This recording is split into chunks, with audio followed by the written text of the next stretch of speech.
దేవునికి స్తోత్రం. కీర్తనల గ్రంథం 91వ అధ్యాయము 4వ వచనం వాక్యం చూసుకుందాం. కీర్తనల గ్రంథం 91వ అధ్యాయం 4వ వచనం. ఈ నూతన సంవత్సరం దేవుడు మీతో మాట్లాడుతున్న మాట, నూతన సంవత్సరం దేవుడు ప్రాపసీ కింద దేవుడు మీతో మాట్లాడుతున్న మాట ఈ మాట.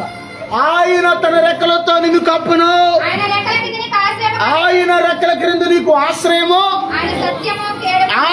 కలుగును. దేవునికి స్తోత్రం.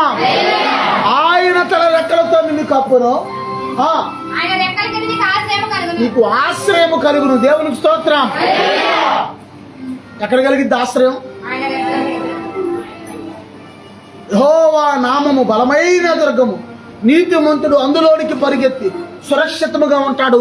ఆశ్చర్యపురం అంట దేవుడి యొక్క నామము. దేవునికి స్తోత్రం. అర్థమవుతుందా? దేవుడు ఈ యొక్క నూతన సంవత్సరంలో దేవుడు మాట్లాడుతున్న మాట, ప్రపంచంలో అనేకమైన భయంకరమైన పరిస్థితులు మీ కళ్ళ ముందర కనబడతాయి. కానీ దేవుడు ఏం చేస్తాడంటే, మన పక్కన 1000 మంది పడినను, కుడి ప్రక్కన 10,000 మంది కూలను, అపాయం రాకుండా ఆయన ప్రజలను ఆయన రెక్కలతో కప్పుతాడు ఆయన. దేవుని స్తోత్రం. దేవుని స్తోత్రం. నాకు దేవుని రెక్కల అవసరం లేదు, నాకు యేసు ప్రభు అవసరం లేదు, నాకు యేసు ప్రభు సన్నిధి అవసరం లేదు, నాకు యేసు ప్రభు ఆ యొక్క సన్నిధి అవసరం లేదు, నాకు దేవుని రెక్కల అవసరం లేదు అన్న వాళ్ళని గ్రద్దెత్తుకు వెళ్ళిపోతుంది. ప్రాపసీ కింద దేవుడు మాట్లాడుతున్నాడు. ఇది నా మాట కాదు. దేవుని సన్నిధినికి ఎవరైతే దూరంగా ఉంటారో వాళ్ళందరినీ కూడా శత్రువు ఎత్తుకెళ్ళిపోతున్నాడు. దేవుని స్తోత్రం. దేవుడు నాకు అక్కర్లేదు, దేవుని సన్నిధి నాకు అక్కర్లేదు అనుకున్న వాళ్ళు మీ కళ్ళ ముందరే కొంతమంది మిస్ అయిపోతున్నారు. దేవుని స్తోత్రం. నేను చెప్తున్నాను, దేవుడు మాట్లాడుతున్న మాట, దేవుడితో ఉన్న వాళ్ళని దేవుడు, కోడి ఎలాగైతే తన రెక్కలతో తన పిల్లల్ని కప్పిద్దో అలాగా ఆయన పిల్లల్ని కప్పబోతున్నాడు ఈ సంవత్సరం. దేవునికి స్తోత్రం. అందరూ చెప్తాం దేవునికి స్తోత్రం. దేవునికి స్తోత్రం. శత్రువు వస్తున్నప్పుడు తల్లి అయిన కోడి సిగ్నల్ ఇస్తుందంట పిల్లలకి. ఏమని? దాని భాషలో అది ఏమంటదంటే, శత్రువు వస్తున్నాడు, జాగ్రత్తగా నా రెక్కల చాటుకు వచ్చేయండి అని అంటదంట. రెక్కలు లేపి అరుస్తుందంట కోడి. అంటే దానికి అర్థం ఏంటి? శత్రువు పొంచి ఉన్నాడు, లేకపోతే శత్రువు పొంచి ఉంది, నా రెక్కల చాటుకి వచ్చేయండి అన్నప్పుడు తల్లి కోడి యొక్క రెక్కల చాటుకు వచ్చిన పిల్లలన్నింటినీ కూడా తల్లి ఏం చేస్తుందంటే రెక్కలతో కప్పేస్తాయి. తల్లి రెక్కల చాటుకి రాకుండా గర్వించి ఒక పిల్ల ఏం చేస్తుందంటే ఎడంగా ఉంటుంది. అన్ని పిల్లలు వెళ్ళి రెక్కల చాటుని దాకుంటే ఒక పిల్ల ఏం చేస్తే, మా అమ్మ ఎప్పుడు అలాగే పిలుస్తుంది, అత్తమానం ఇలాగే ఉంటుంది అని గర్వించిన కోడి పిల్లని గ్రద్దెత్తికెళ్ళిపోతుంది. దేవునికి స్తోత్రం. అందరు చెప్తాం దేవునికి స్తోత్రం. వీలున్నంత వరకు మీరు ఎవరైనా ఇళ్ల కాడ నుంచి బయటికి బయలుదేరి వెళ్ళేటప్పుడు ఈ సంవత్సరం గుర్తుంచుకోండి, కంపల్సరిగా కీర్తనల గ్రంథం 91వ అధ్యాయం చదువుకుని వెళ్ళండి. దేవునికి స్తోత్రం. ఒకవేళ సమయం ఉన్నా లేకపోయినా, ఖాళీ ఉన్నా లేకపోయినా, దేవునికి స్తోత్రం.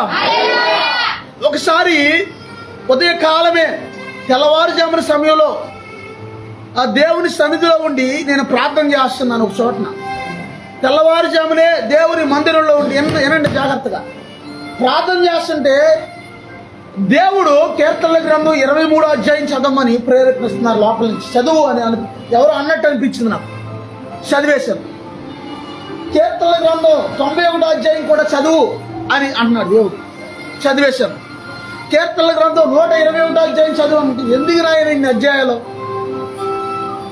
ఎందుకయ్యా ఇసుకొత్తది ఒక్కోసారి అన్నట్టుగా నేను 121వ అధ్యాయం చదవలేదు. నేను చదవకపోతే ఇది జరిగిన ఒక ఇంచుమించుగా 1 గంటన్నరకే ఏం జరిగిందంటే, దేవుడు ఈ మాట తెలియజేసిన 1 గంటన్నరకే వేరే ఒక 2 సహోదరులు నేను ముగ్గురు కలిసి ఒక ఆటోలో ప్రయాణం చేసుకుంటా దగ్గరలో ఉన్న కేతవరం అనే ప్రాంతానికి వెళ్తాము.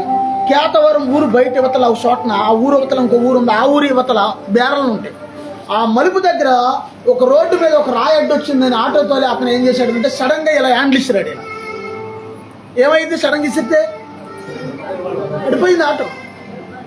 పడిపోతుంటే ఆటో పడిపోతున్నప్పుడు ఒక బాల్ ఇసిరితే ఎలా వెళ్ళిపోద్దో నేను ఎంతలో ఉన్నవాడిని కూడా నేను అందులో ఏం చేస్తున్నానంటే ఆ సమయంలో నేను పొడికిని ఆటో ఖాళీగా ఉందో పడుకున్న లోపల సెల్లలో దేవుని పాట వింటున్నాను నేను.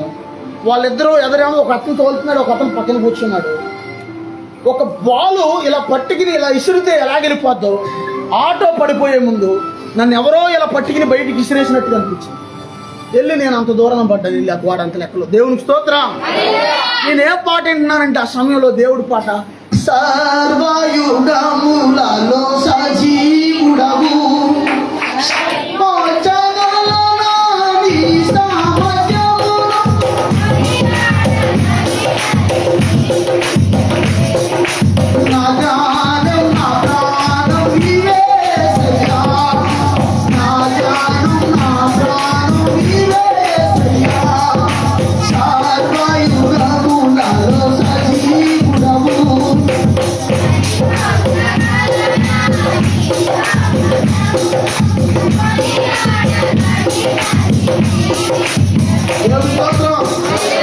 అప్పుడు చిన్న ఫోన్, పెద్ద ఫోన్లు కూడా అప్పుడు పెద్ద ఫోన్ లేదు, అప్పుడు చిన్న ఫోన్. అప్పుడు అర్థమవుతుంది నేను చెప్పింది. ఫోన్ వెళ్ళి అవతల పడింది, నేను చోటను పడ్డాను. కింద పడినా సరే పాట మాత్రం పాట ఆగలేదు. ఆ యొక్క ఆటో అద్దం కూడా అవతల పడింది. ఇంకొక అతనేమో ఇలా పడిపోయాడు పక్కకి, ఆటో అతని మీద పడిపించాడు. ఒక ఆటో బరువు మినిమం బరువు ఎంత ఉంటుందో తెలుసా? 500 కేజీలు ఉంటుంది. అయితే ఆ సమయంలో నేను నడిపే ఆటో ఆ యొక్క మేము వెళ్ళిన ఆ ముగ్గురు వెళ్ళిన ఆటో బరువు ఎంత అంటే 530 కేజీలు. ఒక అతను తోలే అతను ఏమయ్యాడంటే కింద అడ్డాడు, తోలే అతని మీద పడింది. సైడ్కి ఎలా పడితే నేను అనుకున్నా అయిపోయింది వీడి పని, నడిమీద తిరిగిపోయాడు. అన్నా అని అన్నా అన్నా అంటున్నాడు. ఇంకేమన్నా ఒకటేళ్ళు ఇంకో చోటను పడ్డాడు. నేను గబగా లేచి చూస్తే ఆటో. అప్పుడు అన్నీ కొంచెం ఇలా లేపితే ఎలాగోగలగో, కొంచెం ఎలాగోగల బలం కూడా కట్టుకుని కొంచెం లేపితే ఆ ఆటో లేచిపోద్ది, బయటకు వచ్చేస్తాను మెల్లిగా అని నేనేం చేశానంటే కంగారు వెళ్ళి కొంచెం బట్టుకు లేపితే నిజంగా ఎంత మంచి దేవుడు వేసే ఆమెనండి. దేవుని స్తోత్రం. 530 కేజీల బరువు ఉన్న ఆటో జమ్మని లేచి నిలబడింది. నేను లేపలా, నేను అనుకున్నా ఇటు పక్కన నేను లేపుతున్నాను, అటు పక్కన ఎవరన్నా ఆ చుట్టుపక్కల పొలాల్లో రైతులు వచ్చి లేపుతున్నారేమో అనుకున్నా. లెగిసి నిలబడింది ఆటో. దేవుని స్తోత్రం. హల్లెలూయా. ఆ తర్వాత వాళ్ళు ఎక్కించుకుని వాళ్ళిద్దరినీ కూడా, ఇప్పుడు వాళ్ళ పేషెంట్ లేరు, ఇప్పుడు ఎవరు తోలవలసి వస్తుంది ఆటో. నాకు డ్రైవింగ్ వచ్చి నాకు కూడా ఊరు బాబు స్తోత్రాలు చెప్పండి అని చెప్పి ఎక్కించుకుని వెళ్ళే ప్రయాణం ఆపేసి వెనక్కి తీసుకొస్తే హాస్పిటల్కి. అన్న నడువు అయిపోయింది అన్న, అలాగన్నా ఎలాగన్నా అంటున్నాడు ఆ కుర్రోడు. బాబు ఆగడు బాబు, కంగారు పడుతుంది. నా టెన్షన్ పట్టుకుంది, ఇదేంట్రా బాబు లేనిపోయింది, ఈ యాక్సిడెంట్ ఏంటి, ఇలాగ ఉదయాన్ని ఇంత శ్రమ వచ్చి పడిపోయింది. కానీ దేవుడు ఎందుకు చదవమన్నాడు? 23వ అధ్యాయం, 91వ అధ్యాయము, 121వ అధ్యాయం. అప్పుడు అర్థమయ్యింది నాకు, నీవు నడుచు మార్గం అంతట్లో ఆయన నిన్ను గూర్చి తన దూతలకు ఆజ్ఞాపించును, నీ పాదములకు రాయి తగలకుండా వారు నిన్ను తమ చేతులతో ఎత్తి పట్టుకుందరు. దేవునికి స్తోత్రం. నాకు దెబ్బ తగలకుండా దేవుడు కాపాడాడు. అంతేకాకుండా వాళ్ళ హాస్పిటల్కి తీసుకెళ్తే అతనికి ఏమి నడివేమి డ్యామేజ్ అవ్వలేదు, కమ్ములు దెబ్బ మాత్రం తగిలిందని చెప్పు.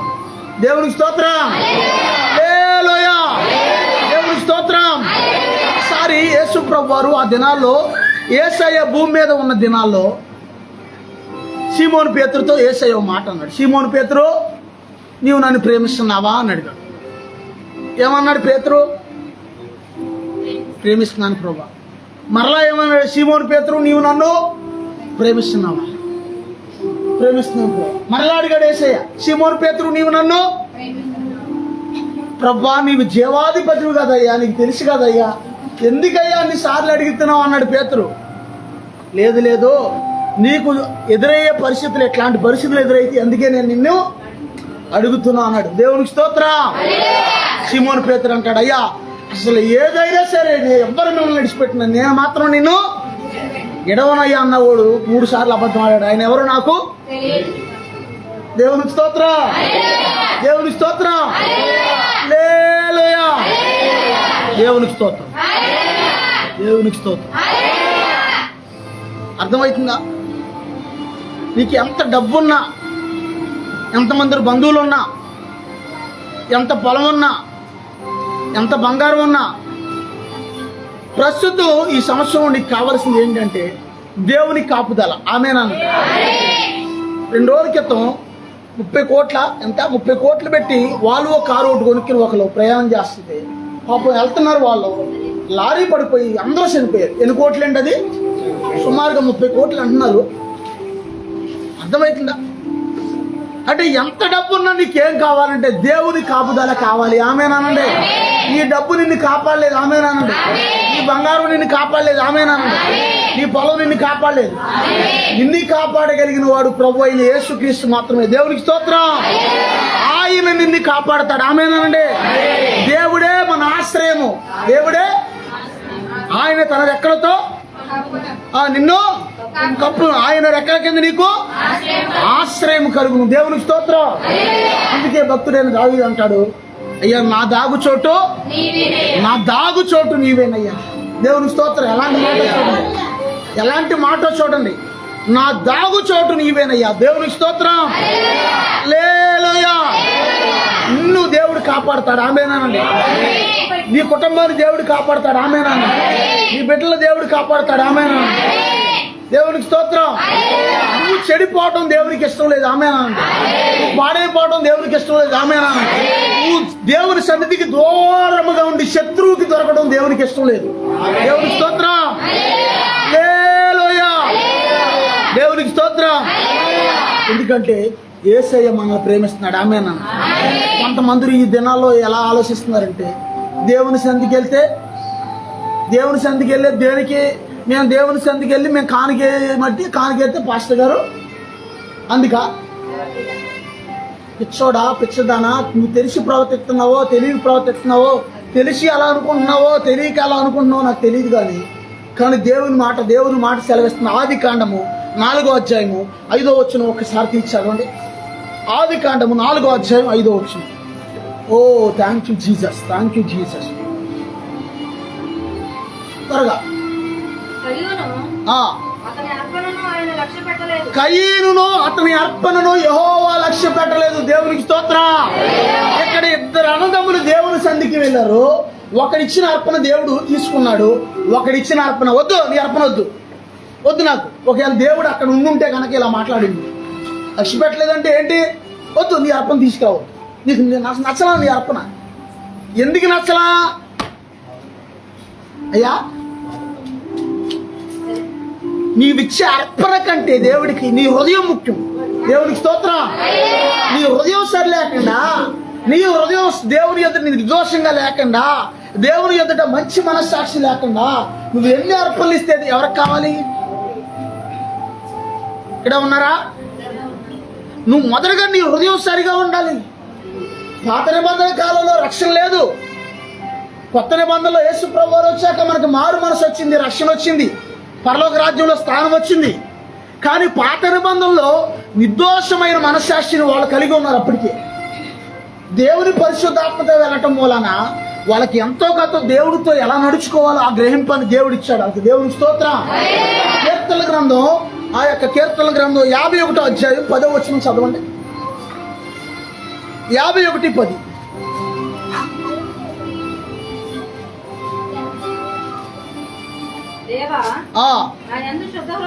దేవా నా యందు శుద్ధ హృదయం కలగజేయము, నా అంతరంగములో స్థిరమైన మనసు నూతనంగా పుట్టించుము. దేవునికి స్తోత్రం. దేవునికి స్తోత్రం. దేవా నా యందు శుద్ధ హృదయం కలగజేయను ఆయన అని భక్తుడు ప్రార్థన చేస్తున్నాడు. నా అంతరంగంలో స్థిరమైన మనసు నూతనంగా పుట్టించయ్యా. ఏ మనసు అండి? కొంతమందికి స్థిరమైన మనసు ఉండదు. ఏంటి వాళ్ళు ఏం చేస్తారో తెలియదు, ఎలా ప్రవర్తిస్తారో తెలియదు. ఆ మనసు చెంచల మనసు ఏం చేస్తుండదంటే దానిలో కుదురుగా ఒక చోట నుంచదు. గతంలో ఒక సహోదరుడు మన దగ్గరకు వచ్చి, అయ్యగారు నేను ఇప్పటికీ 7వ సంఘం ఏంటి అని చెప్పాడు. ఎన్నో సంఘం? 7వ సంఘం అంటే 7 దేవుడికి ఇష్టం కాబట్టి ఇక్కడ దేవుడు నన్ను ఇక్కడ నిలబెడతాడండి అన్నాడు ఒక ఆయన వచ్చి. అన్నాక తర్వాత ఏమయ్యాడంటే ఇక్కడి నుంచి వెళ్ళిపోయి ఇక్కడ జంగారెడ్డి కూడా ఉన్న సేవకులు, నీకు సేవకుడి మీద నువ్వు మనసు పెట్టినంత కాలం కూడా నీకు అలాగే ఉంటుంది. ఎవరి మీద ఉండాలి నీ మనసు? ఇక్కడే ఉన్నారా? సేవకుడి వైపు చూడకూడదు, నువ్వు యేసయ్య వైపు చూడాలి. దేవునికి స్తోత్రం. నేనైనా లేకపోతే ఇంకొకరైనా ఎవరైనా పరలోక రాజ్యం నిన్ను ఎవరు చేరిస్తారో అర్థమవుతుందా? దావీదు తన స్థితి ఎలా ఉందో అతనికి తెలుసు కాబట్టి ఏమన్నాడంటే, దేవా నా యందు శుద్ధ హృదయం కలగజేయను ఆయన. ఈ మాట కొత్త నిబంధనలు ఎక్కడన్నా ఉందంటారా? ఇప్పుడు పాత నిబంధనలో చదువు, కొత్త నిబంధనలు ఎక్కడన్నా ఉందంటారా? అమ్మ ఇటు చూడండి అందరూ ఉందంటారా? యేసు ప్రభు వారు కొండ మీద ప్రసంగం చేసినప్పుడు ఏమని చేశాడు? హృదయ శుద్ధి కలిగి వారు ధన్యులు, వారు దేవుని చూచెదరు. అంటే హృదయ శుద్ధి కలిగి ఉంటే దేవుడిని ఎలా చూస్తారు వాళ్ళు? హృదయ శుద్ధి ఉన్నవాడు మారు మనసు పొందుతాడు, మారు మనసు పొందినవాడు రక్షణ పొందుతాడు, రక్షణ పొందినవాడు పరిశుద్ధాత్మ చేత నింపబడతాడు, పరిశుద్ధాత్మ చేత నింపబడిన వాడు రక్షణ పొందినవాడు ప్రతి వారం ప్రతి నెల ప్రభు బలలో పాల్గొంటారు, ప్రభు బలలో చేయబెడతాడు. ప్రభు బలలో చేపెట్టి ప్రభు శరీరం ప్రభు రక్తం తీసుకుంటాడు. కాబట్టి యోహాను సువార్త 6వ అధ్యాయం ప్రకారం ఎవరైతే నా శరీరాన్ని నా రక్తాన్ని తీసుకుంటారో వాడిని అంత్యదినాన నేను లేపుతా అన్నాడు యేసయ్య. దేవునికి స్తోత్రం. ఖచ్చితంగా వీళ్ళని దేవుడు ఎత్తబడే గుంపులో ఉంచుతారు. కాబట్టి వీళ్ళ ఎత్తబడినప్పుడు ఈ శుద్ధ హృదయంతో దేవుని చూస్తారు వీళ్ళ. దేవునికి స్తోత్రం. ఎంత స్టోరీ ఉందో దీనికి. హృదయ శుద్ధి కలిగిన వారు దేవుడు చూస్తారంటే ఎంత స్టోరీ ఉంది దీనికి. దేవునికి స్తోత్రం. ఎంత స్టోరీ! మారు మనసు, రక్షణ, పరిశుద్ధాత్మ నింపుదల, ప్రభు శరీరం తీసుకుని ప్రభు రక్తం తీసుకుని ఈ లోకంలో ప్రభు బిడ్డగా నువ్వు జీవించి ప్రభు అక్కడ వచ్చినప్పుడు ఎత్తబడినప్పుడు నువ్వు దేవుని చూసే అవకాశం ఉంటుంది. దేవుని స్తోత్రం. అందరు చెప్తూ దేవుని స్తోత్రం. అందుకే ఇక్కడ దావీదు అన్నాడు, దేవా నా యందు శుద్ధ హృదయం కలగజేయను, నా అంతరంగంలో స్థిరమైన మనసు పుట్టించాయా అని తను స్వపరీక్ష చేసుకుంటున్నాడు. ఒకటి. రెండోది మరో చోటను చూసుకుంటే ఆ యొక్క కీర్తన గ్రంథం 32వ అధ్యాయము 7వ వచనం చదవండి. 32:7. Oh thank you Jesus, thank you Jesus. నా దాగు చోటు నీవే, శ్రమలో నుండి నీవు నన్ను రక్షించెదవు. దేవునికి స్తోత్రం. దేవుని స్తోత్రం. శ్రమలలో బహుశ్రమలలో ఆదరణ కలిగించెను.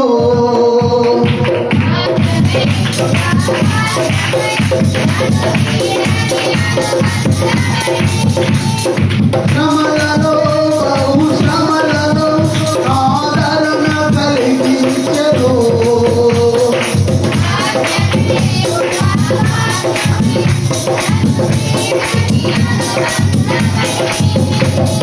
నీ మాటలే జలధారలై సంతృప్తినిచ్చెను. నీ మాటలే ఔషధమై గాయములు కట్టెను. నీ మాటే మధురం.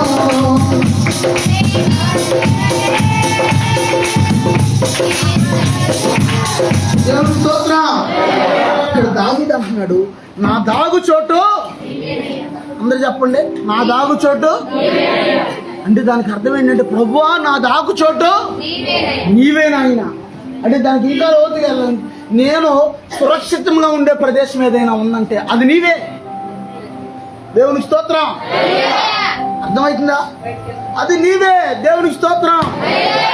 అందుకే ఇక్కడ అన్నాడు, ఆయన తన రెక్కలతో నిన్ను కప్పును, ఆయన రెక్కల కింద నీకు ఆశ్రయము కలుగును. దేవునికి స్తోత్రం. ఒకవేళ నీకు ఆశ్రయంగా ఈ లోకంలో పెద్ద బిల్డింగ్ కట్టుకున్నావు అనుకోండి, ఆశ్రయంగా గట్టిగా మొన్న వచ్చిన ఎండది భూకంపం లాంటిది ఒక 3-4 సెకండ్లు ఒక 5 నిమిషాలు ఎక్కువ వచ్చింది దానికి ఏమైంది? ఏది బిల్డింగ్ ఎక్కడ కనబడతల్లా? అర్థమవుతుందా? ఈ లోకంలో ఎంత మేడ మిద్దులు కట్టినా కేవలం అది టెంపరీయే. అది మన ఆశ్రయం కాదది. అది మనల్ని కాపాడదది. ఏదో టెంపరీగా కాపాడద్దేమో కానీ పర్మనెంట్గా నిన్ను కాపాడగలిగిన వాడు ప్రభు అయిన యేసుక్రీస్తు ప్రభు. దేవునికి స్తోత్రం. హల్లెలూయా. ఎలా కాపాడతాడంటే ఆయన నిన్ను గూర్చి తన దూతలకు ఆజ్ఞాపించును, వారు తమ చేతులతో నిన్ను ఎత్తి పట్టుకుంటారన్న. దేవునికి స్తోత్రం. హల్లెలూయా. దేవునికి స్తోత్రం. మార్గములో కాపాడుటకై నీ దూతలను ఏర్పరిచావు. మార్గములో కాపాడుటకై నీ దూతలను ఏర్పరిచావు.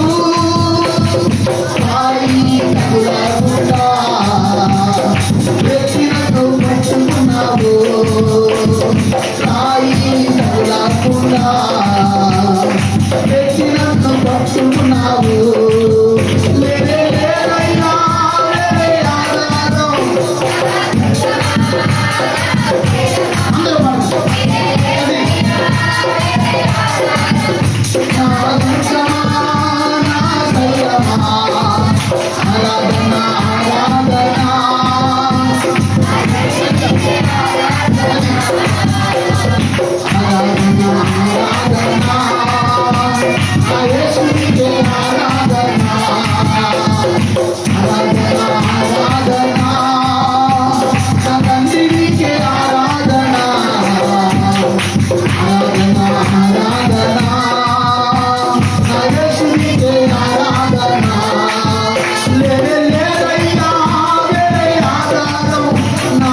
కలిగితే శత్రువు కూడా నీ దగ్గరికి రావడానికి భయపడతాడు. ఆమేనానండి. ఏమన్నా ఆరాధన ఆరాధన ఏ ఆరాధన ఆరాధన ఆరాధన నా తండ్రి నీకే ఆరాధన, నా యేసయ్య నీకే. ఇప్పుడు అడగాల అమ్మో నేను యేసయ్య బయటనే అంటున్నాడు, వద్దులే. 7 రోజులకి వెళ్తే ఆయన మొన్న సందర్భం నేనేమని చెప్పాను, ప్రేమ కలిగిన వాడిగా మట్టే ఆయన ఏం చేశాడంటే గాయం పెట్టి వదిలేశాడు శత్రువు అయిన మాంత్రికులకి. ఆయన ప్రేమతో చెలగాటాలాడితే ఈసారి ఏమన్నాను, ఈసారి టికెట్ కన్ఫర్మ్ చేసుకోవాలి. దేవునికి స్తోత్రం, హల్లెలూయా, దేవునికి స్తోత్రం. అన్ని కాపాడుకోవటం దేవుడి బాధ్యత కాబట్టి దేవుడు కాపాడతాడు. ఆమేనండి. దేవునికి స్తోత్రం. ఇప్పుడు పేతురు సముద్రం మీద ప్రయాణం చేస్తున్నప్పుడు యేసు ప్రభు అంటే చూసినంతసేపు కూడా ఎక్కడ నడిచాడు? ఇక్కడే ఉన్నారా? ఎక్కడ నడిచాడమ్మా?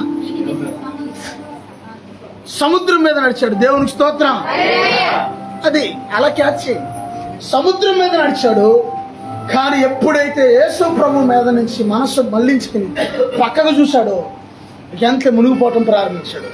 వెంటనే ఎప్పుడైతే మళ్ళీ ప్రభా ప్రభా ప్రభా అనగానే వెంటనే ప్రభు ఏమన్నాడు, ఓ అల్ప విశ్వాసి ఎందుకు అటు ఇటు చూస్తావు, నా వెంట చూడు అన్నాడు యేసయ్య. దేవుని స్తోత్రం. ప్రభు మాట్లాడుతున్నాడు, జాగ్రత్తగా రండి. దేవుని స్తోత్రం.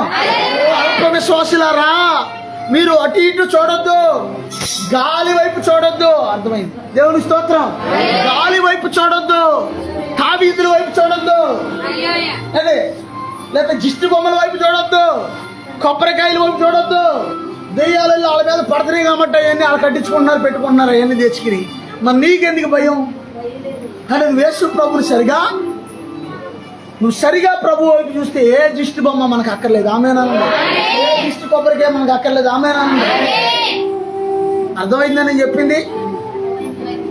దేవునికి స్తోత్రం.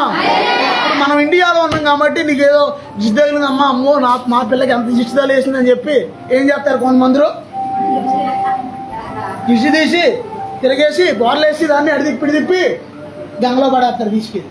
అవునండి, తెలిసిన వాళ్ళు చెప్పండి. కానీ విదేశాల్లో వాళ్ళకి దిష్టిలు ఇది తెలియదు. వాళ్ళకి దిష్టిలో తాబీదులో గుమ్మడికాయలు ఏంటి కొబ్బరికాయలు ఇది తెలియదు. దేవునికి స్తోత్రం. ఒక గొప్ప దైవజనుడు ఉన్నాడు, ఆయన పేరు జాకబ్ ఆయన పేరేంటంటే కేరళ జాకబ్ బై గారు. ఆయన చాలా ఆర్థికంగా ఇబ్బందులు పడుతున్న సమయంలో ప్రతిరోజు కూడా ఆడేవాడు ఇంటి ముందర ముగ్గేసి కోడిగుడ్డు నిమ్మకాయలు ఇవన్నీ పెట్టి వెళ్ళిపోతుండే కూడా. ప్రభా నేను ఆపదలో ఉన్నానని ఇవన్నీ పంపించావయ్యా నా కోసం అని తెల్లారాక ఆ గుడ్డు ఈయన ఆమ్లెట్ వేసుకుని తినేసేవాడు, ఆ నిమ్మకాయ కోసుకుని నీళ్ళలో కలిపి తాగేసేవాడు. నిజమని చెప్పేది. ఇదేదో బాగుంది ఆయన, ఆడి దేనికి చేస్తున్నాడో తెలియదు కానీ ఇది నాకు మట్టికి నిమ్మకాయలు కొనుక్కునే ఓపిక లేదు, ఇప్పుడు కోడిగుడ్లు కొనుక్కునే ఓపిక లేదు. మొత్తానికి ఆడు ఎవడో మొత్తాన్ని తెచ్చి ప్రతిరోజు అక్కడ బాగా పెడుతున్నాడు. ఇదంతా అని ప్రార్థన చేసి ప్రభు వీటి మీద వేస్తూ రక్తాన్ని ప్రోక్షిస్తున్నానని చిన్న ప్రార్థన చేసి ఆ గుడ్డ ఆమ్లెట్ వేసుకుని తినేసేవాడు. ఆ నిమ్మకాయలు కోసుకుని రసంలో పిండికి తాగేసేవాడు. అసలు లోపల ఏముంది? ఇదేం పని చేస్తా? అసలు ఏముంది లోపల? యేసు రక్తం ఉంది లోపల. ఇదేం పని చేస్తుంది మనకి? దేవుని స్తోత్రం. హల్లెలూయా. శత్రువు కూడా భయపడే వాళ్ళని ఇంకా భయపడతాడు.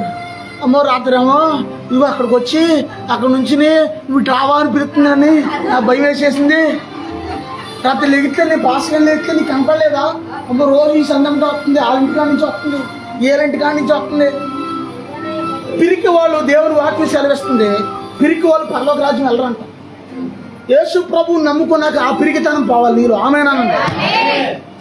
ఏది మనల్ని ఏం చేయలేదు. ప్రభు ఆయన రెక్కలతో మనల్ని కప్పుతారు కాబట్టి నేను చెప్తున్నాను, లోకం వేరు మన వేరు. ప్రభువుని నమ్ముకోలేడికి కొబ్బరికాయలు కావాలి, తావీదులు కావాలి, అన్నీ కావాలి. ఆడికి పనికి మళ్ళీ అన్ని బొమ్మలు కావాలి. బొమ్మ అంటే వాళ్ళ ప్లాన్ ఏంటి?